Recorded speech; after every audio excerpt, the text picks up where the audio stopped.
जनवरी 2024 के कंप्यूटर के क्वेश्चंस को स्टार्ट करते हैं। फर्स्ट क्वेश्चन क्या कह रहा है?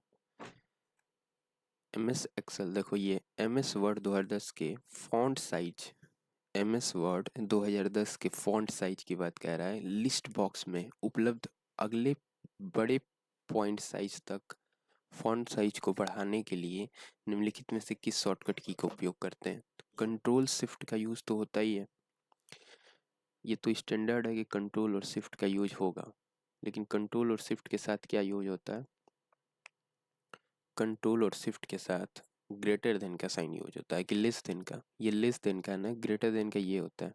नहीं नहीं, ये लेस देन का। कोई भी चीज को आप बताते हो तो ये नहीं बताते हो ए इज लेस देन या फिर ए इज ग्रेटर देन।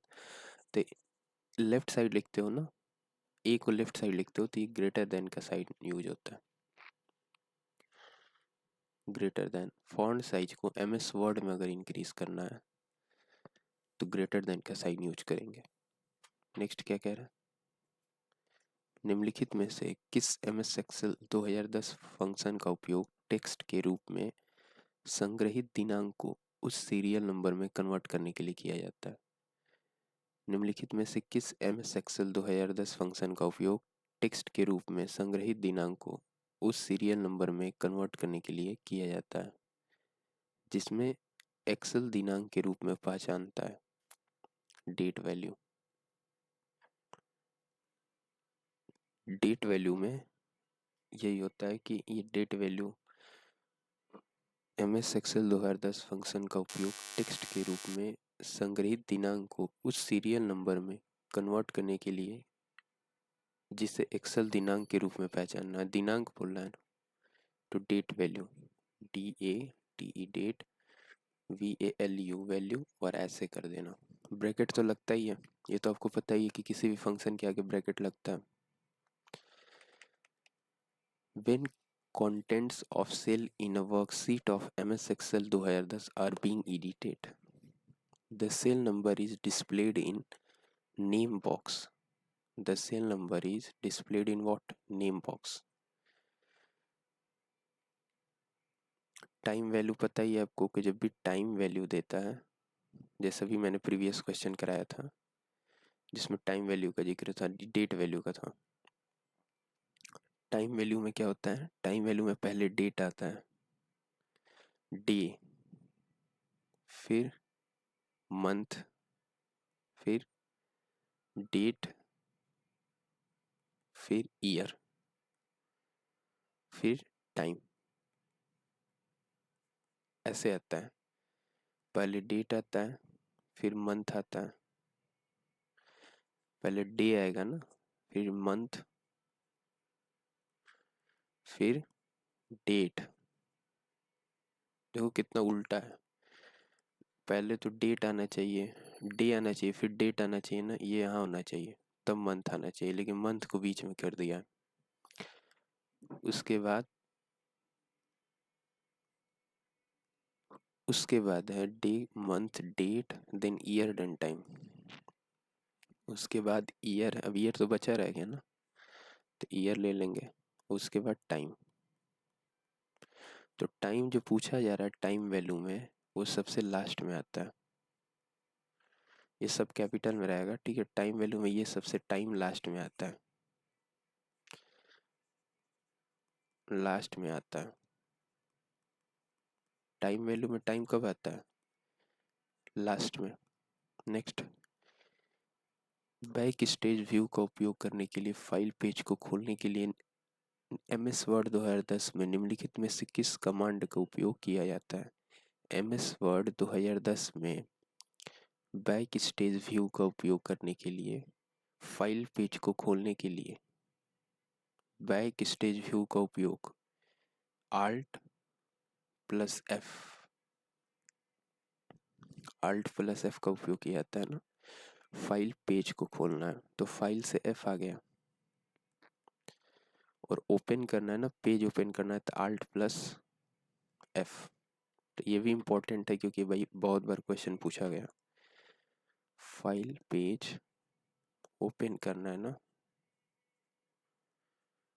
तो क्या यूज करोगे? आल्ट यूज करोगे और फिर एफ यूज करोगे। जनरली ऑल्ट का यूज ओपन करने के लिए ही होता है। ऑल्ट का यूज क्या होता है, कोई चीज़ ओपन करना है उसमें ऑल्ट का इस्तेमाल होता है। एफ क्या हो गया, फाइल से।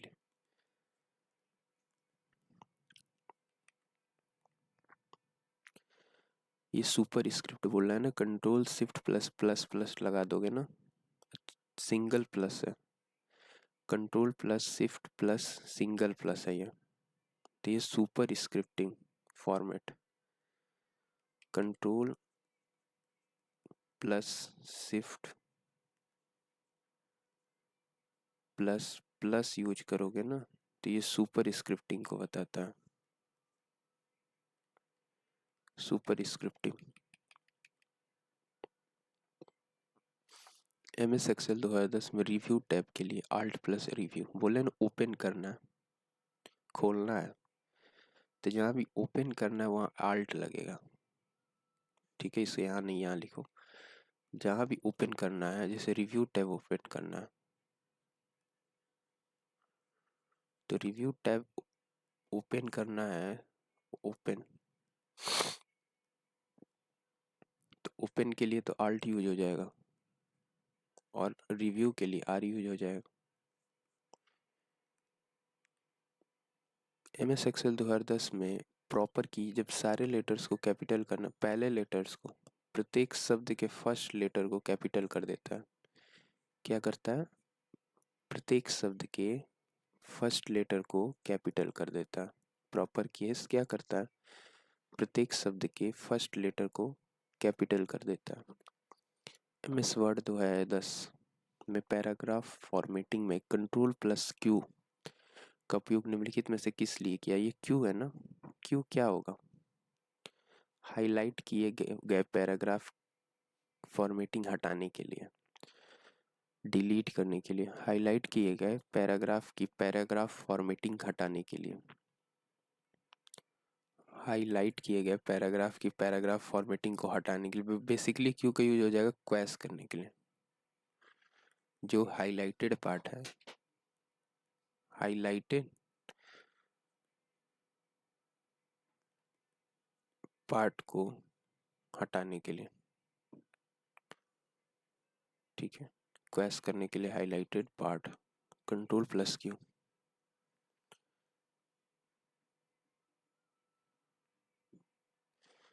एक टूल है पिवट टेबल। पिवट टेबल क्या है, एक टूल है जिसका उपयोग एम एस एक्सेल 2010 में डाटा की गणना, सारांश विश्लेषण करने के लिए किया जाता है। डाटा की गणना, सारांश विश्लेषण के लिए पिवट टेबल का इस्तेमाल किया जाता है, किसमें, एम एस एक्सेल 2010 में। Next,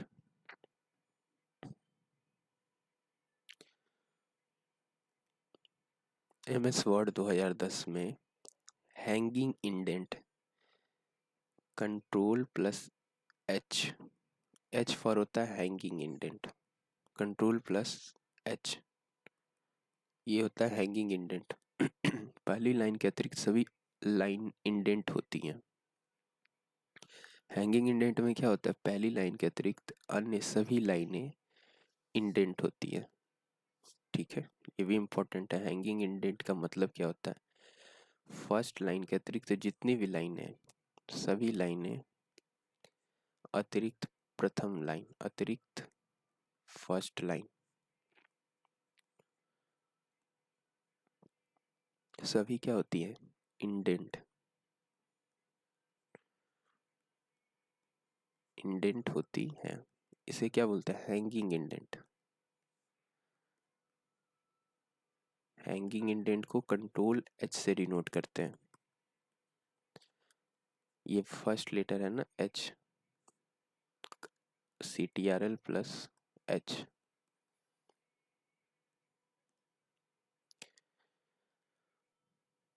world wide web, W W W, world wide web, W W W का विकास 1989 में हुआ था। 1989 में क्या हुआ था, वर्ल्ड वाइड वेब का विकास हो गया था, यानी इसके पहले इंटरनेट का आविष्कार हो चुका होगा। क्यों, W W W Tim Berners Lee ने इसे बनाया था ना, टिम बर्नर्स ली, और ये 1989 में इसका आविष्कार किया गया था टिम बर्नर्स-ली के द्वारा।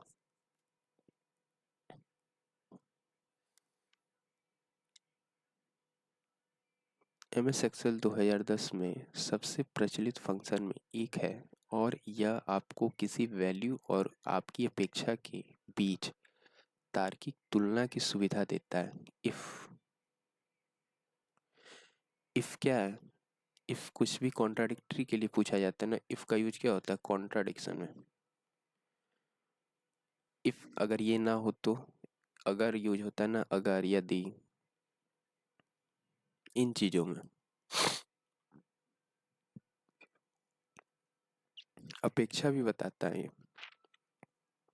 इफ का एक हिंदी अपेक्षा भी होता है, तो बस अपेक्षा से ही याद कर लो इफ। क्यों? अपेक्षा से याद कर लो इफ।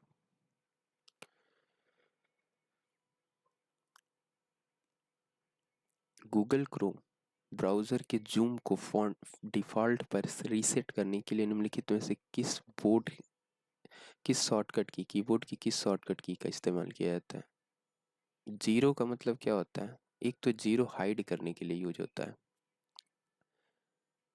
ठीक है? यहाँ जूम करने के लिए, जूम को डिफ़ॉल्ट पर रीसेट करना है, यानी जूम को क्या करना है? डिफ़ॉल्ट पे रीसेट करना है। डिफ़ॉल्ट जूम साइज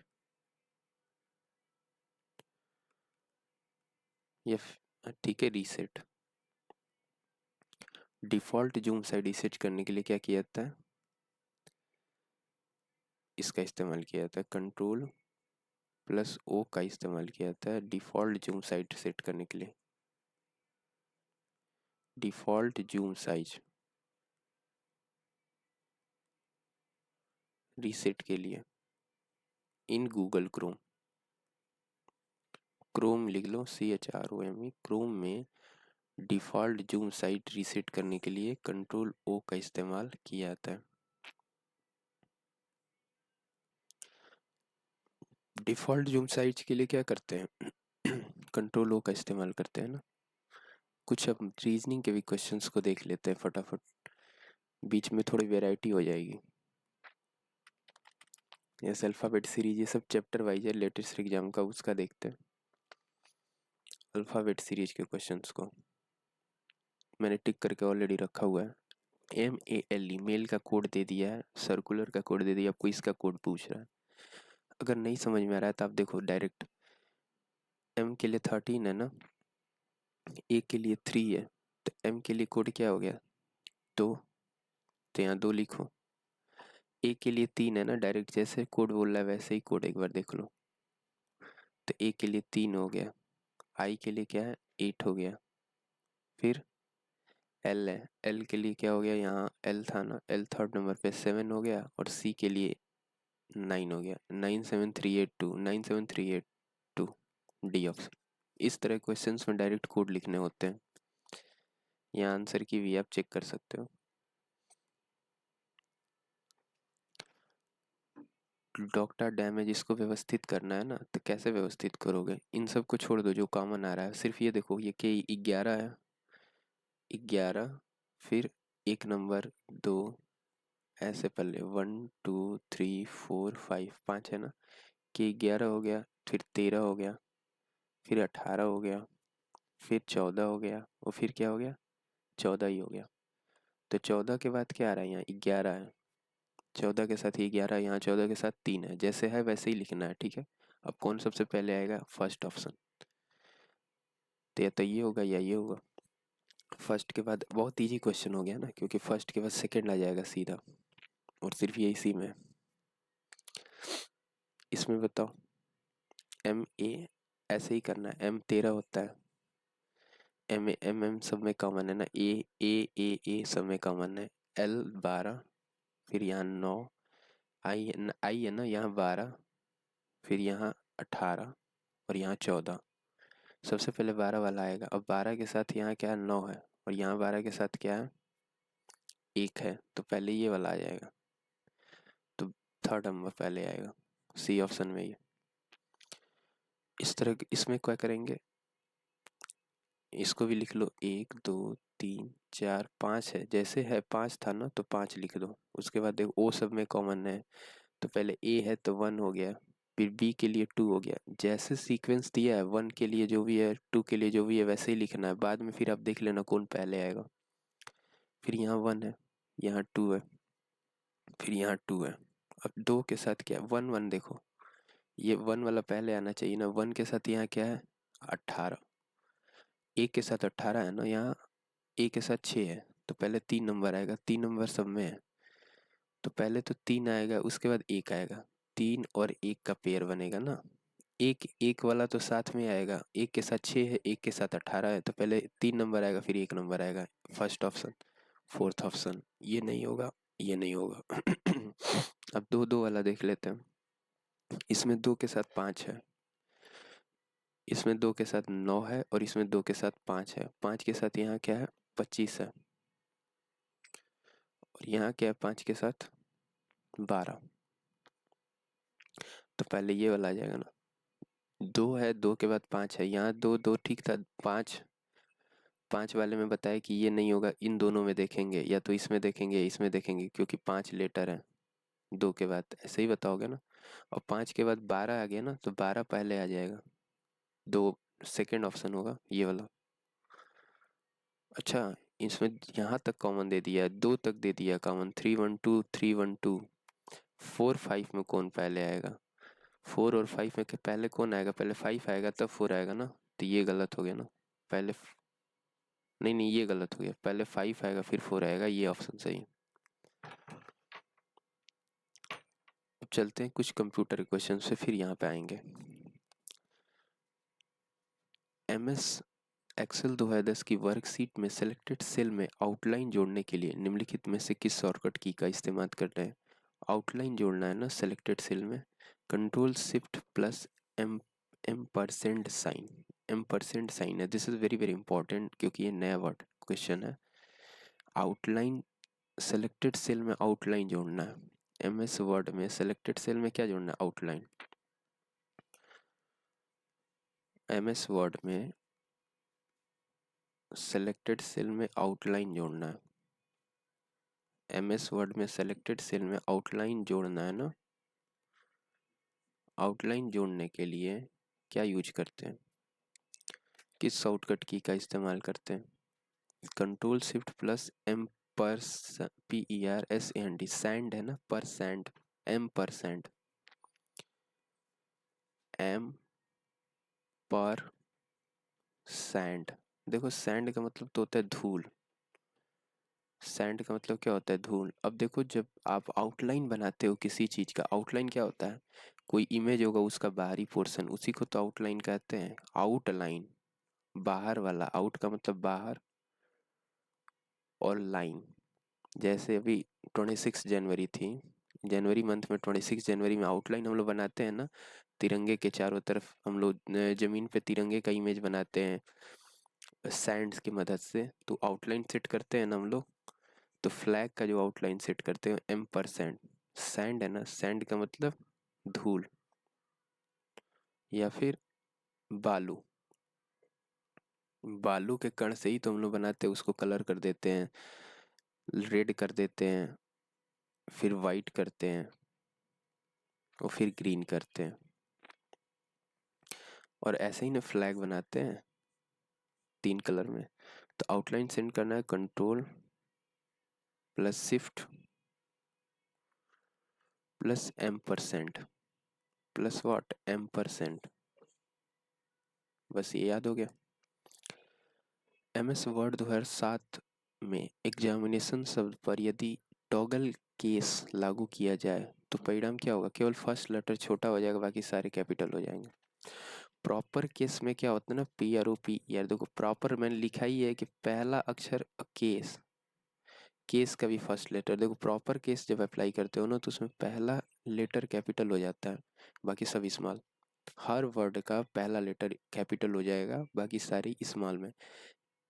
टॉगल में क्या होता है, देखो जैसे लिखा गया है, टॉगल को लिखा भी वैसे ही गया है, टॉगल के इसमें पहला लेटर छोटा हो जाएगा हर वर्ड का, बाकी सारी चीज़ें कैपिटल में हो जाएंगे।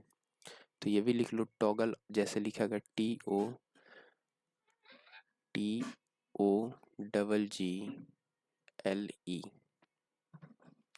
TOGGLE। टॉगल में क्या हो रहा है, हर वर्ड का फर्स्ट लेटर स्मॉल हो जाएगा। हर वर्ड का फर्स्ट लेटर क्या हो जाएगा, स्मॉल हो जाएगा। केस में पहला सी स्मॉल होगा और फिर बाकी ASE ऐसे हो जाएगा। तो टॉगल केस में क्या होता है, हर वर्ड का फर्स्ट लेटर स्मॉल हो जाता है।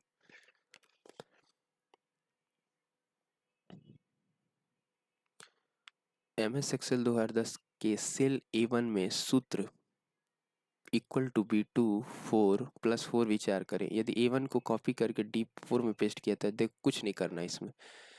A1 है तो उसके लिए क्या है, A1 के लिए क्या है, B2 है। A1 यहाँ लिखो, A1 के लिए क्या है, A के आगे का सेल हो गया B ना, और 1 के आगे का क्या हो गया 2। वैसे ही D के आगे का क्या हो गया E, और 4 के आगे का क्या हो गया 5।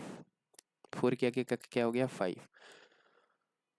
दूसरी चीज, यहाँ +4 है ना, तो यहाँ भी +4। जो प्लस के साथ होता है वो चेंज नहीं होता है, ये बात याद रखना। कैसे, मैं एक बार और बता दूँ। A1 के लिए क्या लिखा है, A1 है, ये कन्वर्ट हो रहा है, ये कन्वर्ट हो जा रहा है B में, ठीक है, और 1 कन्वर्ट किस में हो रहा है, 2 में।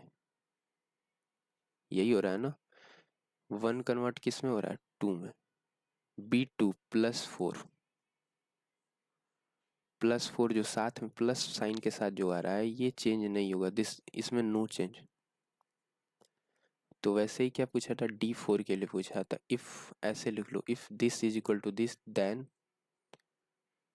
D4 अगर रहे तो D कन्वर्ट हो जाएगा E में, और 4 कन्वर्ट हो जाएगा 5 में, तो E5 हो जाएगा। दूसरी चीज, +4 इसमें कहे थे ना, नो चेंज आएगा, क्योंकि कन्वर्जन जब कन्वर्ट होके आ रहा है, कन्वर्जन, तो कन्वर्जन में प्लस साइन के साथ कोई चौथा आ जा रहा है ना, +4 आ रहा है, तो बताए थे ना, ये वैसे ही इसमें भी रहेगा, इसमें सेम आ जाएगा, इसमें भी वही रहेगा, दोनों में इसमें चेंज नहीं होगा। प्लस साइन के साथ अगर आ रहा है तब इसको डिकोड ना करिए, नो डिकोडिंग। डिकोडिंग किसको करना है, सिर्फ इस चीज को, सेल को डिकोड करना है। ये सेल बताता है ना, जिसमें पहला रो बताता है, दूसरा कॉलम बताता है। फर्स्ट वाला क्या बताता है, रो बताता है, रो अल्फाबेट के साथ यूज होता है और कॉलम नंबर के साथ यूज होता है।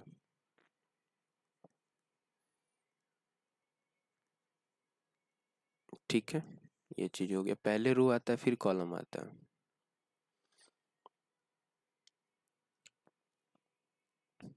MS वर्ड 2010 में निम्नलिखित में से किस शॉर्टकट की का उपयोग टेबल की एक रो में पिछले सेल में जाने के लिए किया था। टेबल की एक रो में पिछले सेल में जाना, पिछले में जाना है ना, तो Shift+Tab का इस्तेमाल करते हैं। टैब चेंज करके पिछले टैब में जाना है तो Shift+Tab का इस्तेमाल करते हैं। टेबल की एक रो से पिछले सेल में जाने के लिए किया जाता है Shift+Tab। MS एक्सेल 2010 शॉर्टकट कुंजी का उपयोग टेक्स्ट की एक लाइन शुरू करने या वर्कशीट में टेक्स्ट की लाइनों या पैराग्राफ के बीच स्पेस को बढ़ाने के लिए इंटर का यूज करते हैं ना। जब दो वर्ड्स के बीच स्पेस बढ़ाना हो, स्पेस इंक्रीज करना हो, तब देखो इंटर प्रेस करते जाओ, स्पेस क्या होता है, बढ़ता जाएगा। इंटर अगर प्रेस करते जाओगे एक बार, दो बार, तीन बार, तो क्या होगा, स्पेस बढ़ता जाएगा। एक सेकंड, इसका जूम साइज थोड़ा कम करते हैं। स्पेस बढ़ता जाएगा, तो Alt प्लस इंटर हो गया। QBE, QBE का मतलब क्या होता है, QB और E, इसका क्या मतलब होता है। QBE मार्कअप लैंग्वेज नहीं है। QBE कोवेल है क्या, कोवेल ऐसे नहीं लिखा जाता। QBE एक मार्कअप लैंग्वेज नहीं है, ये कोई ऑप्शन में होगा। तो 3 ऑप्शन होंगे, आराम से एलिमिनेट हो जाएगा। J7 क्या है? 7वीं रो, बताए थे ना, पहला रो बताता है और दूसरा क्या बताता है? कॉलम। कॉलम को हम लोग नंबर से लिखते हैं, COLUMN, कॉलम। और दूसरा तो 7वीं रो 10वां कॉलम, इजी है। Alt प्लस N, N का यूज क्या न्यू के लिए किया जाता है? इंसर्ट टैब बजाने के लिए। इंसर्ट, इंसर्ट है ना, देखो N यहाँ वाला ले लिया, I वाला नहीं लिया, यहाँ वाला लिया। I से इटैलिक हो जाता है,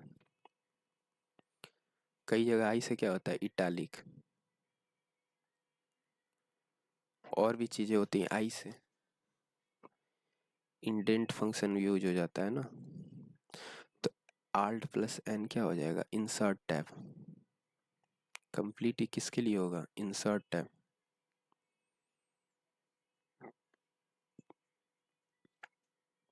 तो क्या क्या बताएं इंपॉर्टेंट, फटाफट रिवाइज कर लेते हैं। इंटर की क्यों प्रेस करते हैं? स्पेस बढ़ाने के लिए।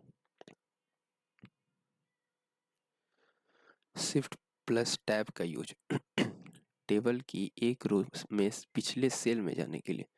बेसिकली पिछला सेल अगर जाना है ना, पिछले सेल में वापस जाना है, तो टैब हम लोग क्रोम में भी तो क्या करते हैं? टैब चेंज करके पिछले टैब में जाते हैं, वही चीज़ है। ये वाला बता ही दिए, ये हो गया। इसमें प्लस वाले को ना चेंज करना, ये वाला इसमें नो चेंज होगा, इसको डिकोड नहीं करना, जैसे है वैसे ही लिख देना। प्रॉपर केस बताए थे ना, प्रॉपर केस में पहला कैपिटल होता है, हर वर्ड का फर्स्ट क्या हो जाएगा? Capital.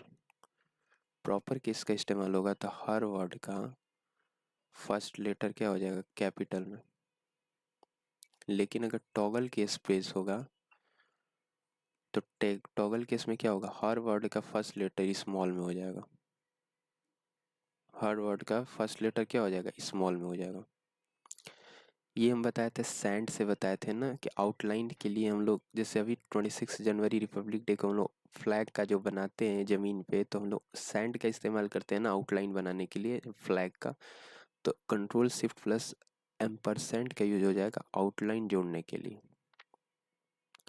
Default zoom size reset करना था तो कंट्रोल ओ का जीरो का इस्तेमाल करते गूगल क्रोम में डिफ़ॉल्ट जूम साइज सेट करने के लिए। फिर इफ़ फंक्शन का इस्तेमाल हम लोग क्यों करते हैं? इफ़ हिंदी में भी हम लोग लिखते हैं तो लिखते अगर। इफ़ का मतलब होता है अगर, यदि, अपेक्षा। तो अपेक्षा वर्ड इसमें आ रहा था ना, अपेक्षा वर्ड आ रहा था, तो हमने बताया कि इफ़ का यूज अपेक्षा वर्ड के लिए किया जाता है।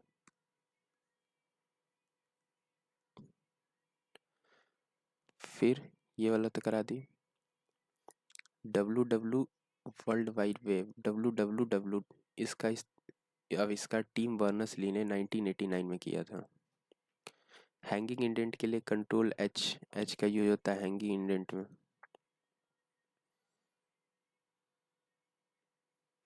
पिवट टेबल, पिवट टेबल एक ऐसा टेबल है, ऐसा टूल है जिसका उपयोग MS एक्सेल 2010 में डेटा की गणना, सारांश और विश्लेषण के लिए किया जाता है। और यह आपको आपके डेटा में तुलना, पैटर्न और रुझान देखने की सुविधा देता है। क्या देता है? तुलना, पैटर्न और रुझान। पिवट टेबल क्या करता है? टेबल है ना एक, टेबल में क्या होता है? डेटा होता है। टेबल में क्या होता है? हम लोग डेटा लिखते हैं ना, टेबल में हम लोग क्या लिखते हैं? डेटा। जैसे हम लोग टेबल बताते हैं, बनाते हैं, ऐसे ऐसे बॉक्स बनाते हैं, तो उसमें डेटा ही तो हम लोग लिखते हैं। और पिवट क्या बताता है? तुलना बताता है। और क्या बताता है? रुझान बताता है। और क्या बताता है? पैटर्न बताता है। क्या पैटर्न लग रहा है? क्या पैटर्न लग रहा है? तो पिवट टेबल क्या बताता है? पैटर्न, तुलना और रुझान देखने के लिए एक टूल है MS एक्सेल का। MS एक्सेल का क्या है? एक टूल है पिवोट टेबल, जो डेटा में गणना, सारांश और विश्लेषण करने के लिए किया जाता है। किसके लिए? गणना, सारांश और विश्लेषण। पिवट टेबल का यूज किस लिए होता है? गणना, सारांश और विश्लेषण। ठीक है। टेबल में गणना, सारांश और विश्लेषण के लिए पिवट टेबल का इस्तेमाल करते हैं। क्यू फॉर बताया था ना, क्वेस कर देता है, हाईलाइटेड पार्ट को क्या करता है? क्वेस कर देता है। प्रॉपर केस में हर वर्ड का फर्स्ट लेटर क्या हो जाएगा, पहला लेटर कैपिटल में हो जाएगा। हर वर्ड का फर्स्ट लेटर क्या हो जाएगा, कैपिटल में हो जाएगा। रिव्यू करने के लिए बताए थे ना, कोई भी टैब को रिव्यू करना है, री ओपन करना है, टैब खोलना है तो अल्ट का इस्तेमाल करोगे। अल्ट कोई भी चीज को ओपन करता है। और रिव्यू के लिए आरोगे,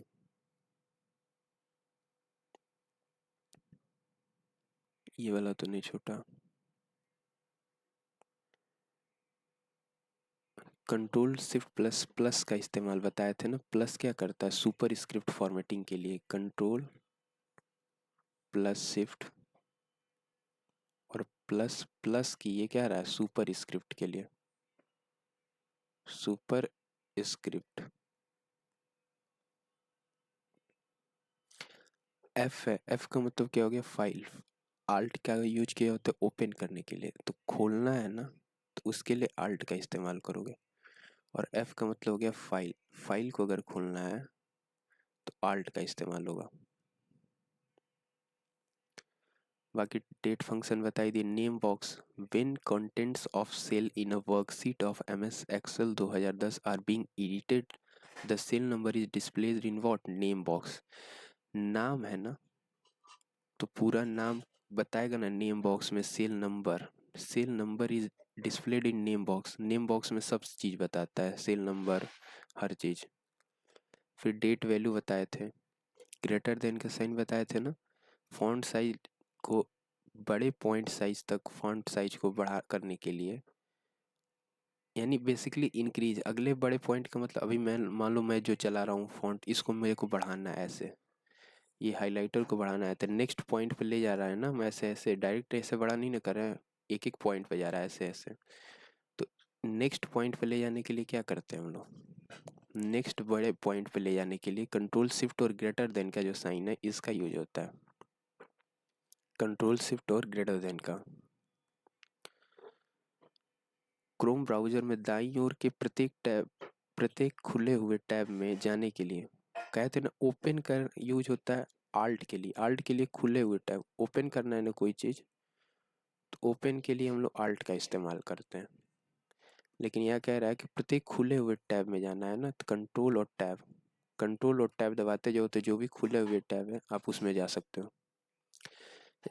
जैसे ये एक टैब है, ये एक टैब है, इसमें जा सकते हो, कंट्रोल और टैब दबा दबा के। तो बस इतने ही क्वेश्चन थे जो इम्पोर्टेंट थे। अब चलते हैं रीजनिंग के क्वेश्चन जो छूटे हुए थे, तो इसको करेंगे बाद में। पहले फटाफट एनालॉजी पोर्शन नॉन वर्बल को कंप्लीट करते हैं। ये है फिगर एनालॉजी। ये क्वेश्चन देखो, यहाँ एरो का साइन बस देखना है। यहाँ एक एरो है, यहाँ एक एरो है, यहाँ दो एरो है, दो एरो। इस एरो को क्या किया गया, 45 डिग्री यहाँ रोटेट किया है ना क्लॉकवाइज में, तो इसको भी 45 डिग्री रोटेट करोगे क्लॉकवाइज में तो ये यहाँ हो जाएगा। इसको 45 डिग्री क्लॉकवाइज में रोटेट करोगे तो ये यहाँ चला जाएगा, होगा ना। एरो को क्या किया जाए, जहां जहां एरो है वहां उसको 45 डिग्री क्लॉकवाइज कर रहे हो, तो ये क्लॉकवाइज साइन ऐसे ही तो जाता है, क्लॉक ऐसे चलती है ना, तो क्लॉकवाइज रोटेट कर दोगे तो ये क्या हो जाएगा, ऐसे हो जाएगा। सीधा है कि इस ऑप्शन में ही है। एच ए, जो रिक्वायर है कि निम्नलिखित प्रश्न में दिए गए विकल्पों में बेजोड़ आकृति कौन सा ऑड वन आउट है, ऑड वन आउट, HAB, ठीक है, HABTF, FH कैसे करें। ए का पोजीशन देखो, ए पहले यहाँ था फिर यहाँ आ गया, जो रिलेशन इसका इसके साथ बन रहा है वही इसका इसके साथ बैठाए के देखे क्या क्या हो रहा है। क्योंकि ये फिगर और ये फिगर, फिगर नंबर फर्स्ट और फिगर नंबर थर्ड, ये दोनों क्या है, सेम है, सेम पैटर्न में।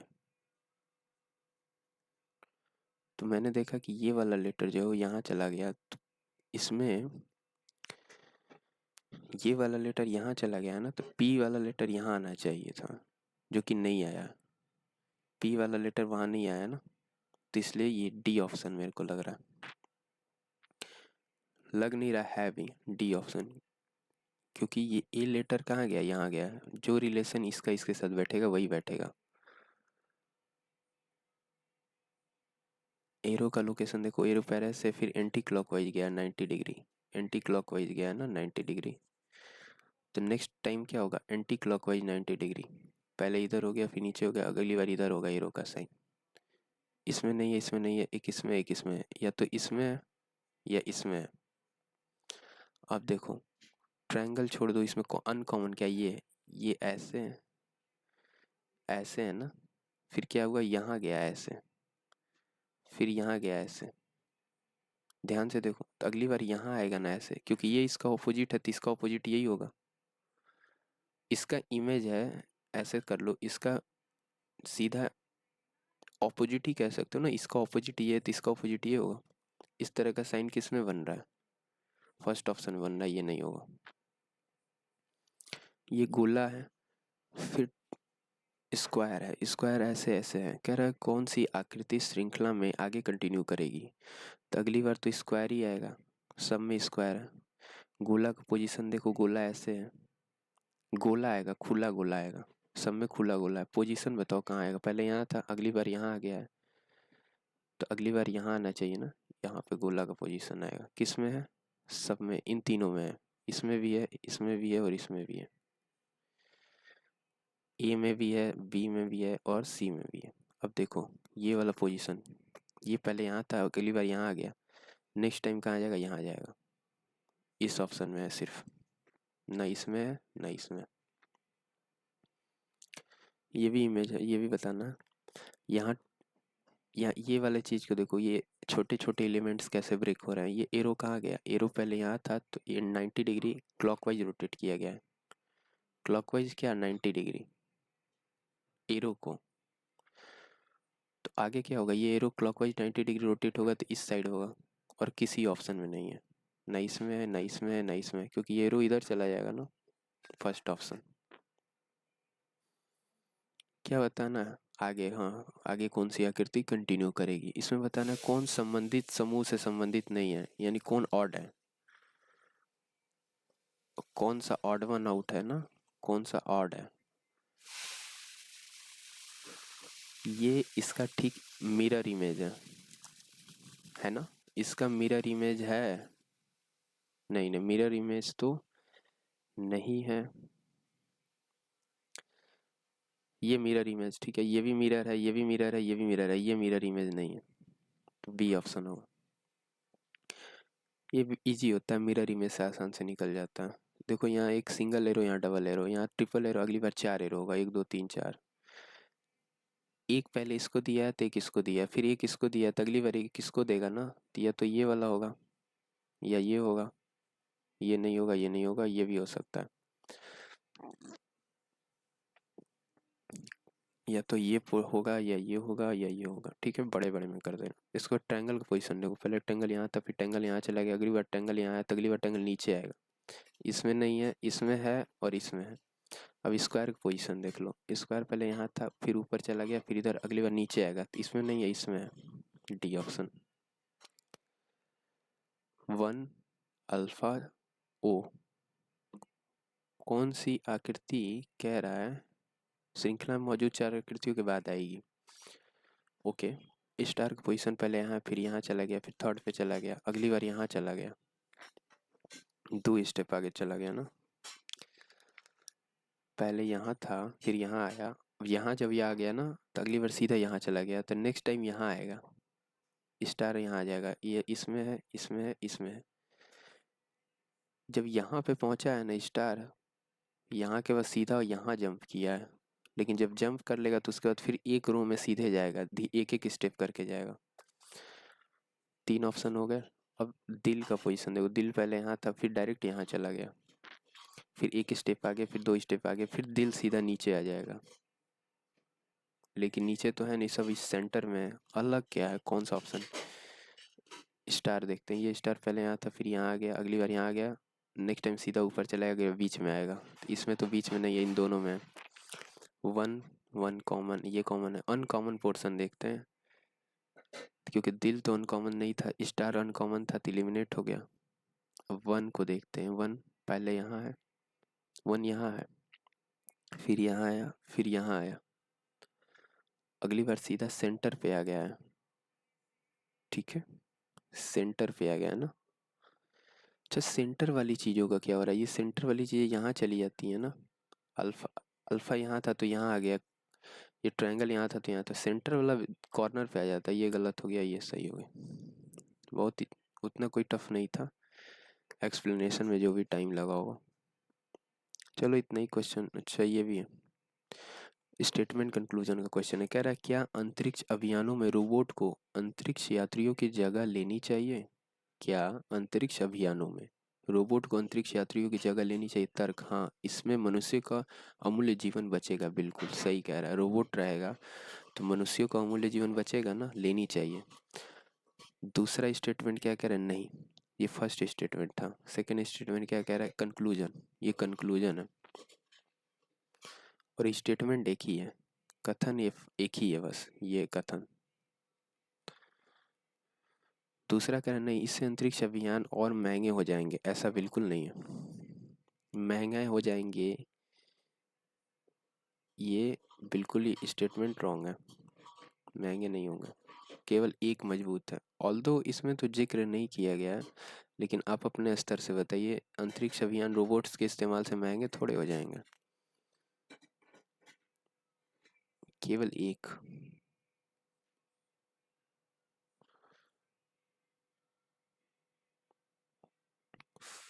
इसमें एक ही सवाल था क्या ये।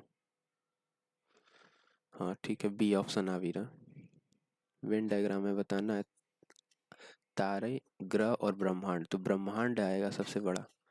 ब्रह्मांड में तारे होते हैं अलग, और ग्रह क्या होते हैं, कुछ तारे के पार्ट होते हैं इनको ग्रह कहते हैं। ऐसा हो सकता है, इमेज ऐसा है नहीं, क्योंकि तारा और ग्रह अलग अलग है ना। तारा अलग होता है, ग्रह प्लैनेट अलग होता है। प्लैनेट किसी तारा के अराउंड घूमता है, तो कोई ऑप्शन ऐसा है ही नहीं जो सेट करा है। ब्रह्मांड को ऐसे आप बना ही नहीं सकते हो, अलग है। ये भी कह सकते हो ना, ब्रह्मांड के अंदर तारा और ग्रह आते हैं, ये सही है, इसको लगा दो। और तारा ग्रह दोनों क्या है, ये अलग अलग चीजें हैं, दो अलग चीजें हैं। इसमें कह रहा है पशु पक्षी, पक्षियों के अंदर कौवा आ जाएगा, और पशु अलग हो जाएगा। ऐसा कौन सा ऑप्शन है, ये वाला। इसमें कह रहा है जो क्रिकेट, बास्केटबॉल, फुटबॉल के कितने छात्र क्रिकेट और बास्केटबॉल दोनों खेलते हैं परंतु फुटबॉल नहीं। फुटबॉल नहीं खिलाना है, केवल क्रिकेट प्लस बास्केटबॉल, क्रिकेट और बास्केटबॉल। तो बास्केट और क्रिकेट ये पूरा खेल रहे हैं ना, लेकिन ये इसमें वॉलीबॉल नहीं खेलना। इसमें कितने खिलाड़ी ऐसे जो क्रिकेट और बास्केटबॉल खेल रहे हैं, 10 और 3, लेकिन 3 ये वॉलीबॉल भी खेलना है ना, तो हमें 10 बताना है। सिर्फ 10 ऐसे हैं जो क्रिकेट खेलते हैं और बास्केटबॉल खेलते हैं। कीड़े, बाघ और हिरण, ये तीनों अलग अलग चीजें हैं। अलग अलग है, तीनों के तीन अलग चीजें हैं, अलग जीव, जीव कह सकते हो, तीन अलग जीव हैं। उस आरेख का चयन करिए जो वर्ग लेखक, माँ और महिला। हो सकता है कोई माँ लेखक भी हो, हर महिला माँ नहीं हो सकती है ना, तो ऐसे होगा महिला माँ, और कुछ महिलाएं लेखक हो सकती, ऐसा ऑप्शन बनेगा, बी ऑप्शन। ये भी लगाया गया है ना। कितने फ्रेंच पढ़ सकते हैं, हिंदी अंग्रेजी फ्रेंच पढ़ने वाले हैं, 3 लैंग्वेज पूछ रहा है, कितने फ्रेंच पढ़ सकते हैं, सिर्फ फ्रेंच बताओ, कितने फ्रेंच पढ़ सकते हैं। 10, 5, 15, 5, 4, 9, 2, 11, 31, 10, 41, 41 ऐसे जो फ्रेंच, पूरे फ्रेंच में कितना हो गया, ये हो गया ना पूरे फ्रेंच के लिए।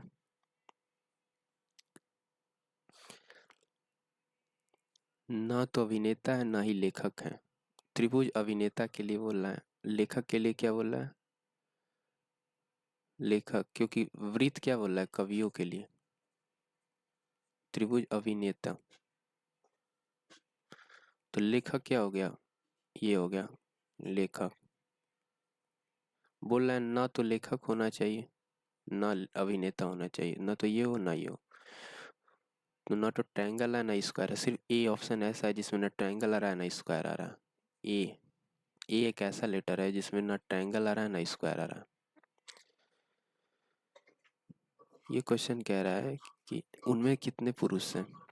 बेन एरिक आर उन लोगों को निरूपित करता है जिन्हें रूस का दौरा किया। आर हो गया रूस के लिए। सी किसको दे रहा है, चाइना चीन। और जी किसको कर रहा है, जापान। ऐसे लिख लेने से क्लियर हो जाता है। कह रहे आरेख में दी गई उस विशेष श्रेणी के व्यक्तियों की संख्या को दर्शाता है। यदि कम से कम 2 देशों का दौरा कर चुके लोगों की कुल संख्या 60% महिलाएं।